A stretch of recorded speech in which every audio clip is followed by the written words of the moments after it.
اور اب کچھ خبریں تجارتی دنیا سے۔ پاکستان میں معدنیات تلاش کرنے کی کوشش تیز۔ امریکی کمپنی کے پاکستان کے ساتھ مفاہمت کی متعدد یادداشتوں MOUs پر دستخط کر دیے۔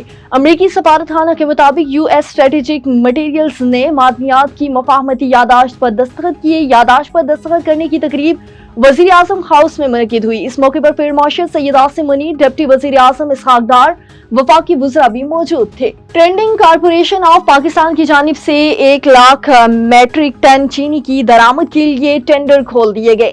وزیر اعظم شہباز شریف کی خصوصی ہدایت پر شفافیت کو یقینی بنانے کے لیے پوری کارروائی سرکاری ٹی وی پر براہ راست نشر کی گئی ہے۔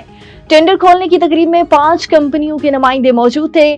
ٹرانسپیرنسی انٹرنیشنل کے نمائندے بھی ٹینڈر کھولنے کی تقریب میں شریک ہوئے۔ جنرل مینیجر CP شیراز علی شہزاد نے تمام فریقین کے سامنے ٹینڈر کھول دیے۔ اور سونے کی قیمتوں میں بڑا اضافہ ہونے کے نتیجے میں نئی قیمتیں تاریخ کی بلند ترین سطح پر پہنچ گئی۔ عالمی اور مقامی مارکیٹوں میں سونے کی قیمتوں میں بڑا اضافہ ریکارڈ کیا گیا۔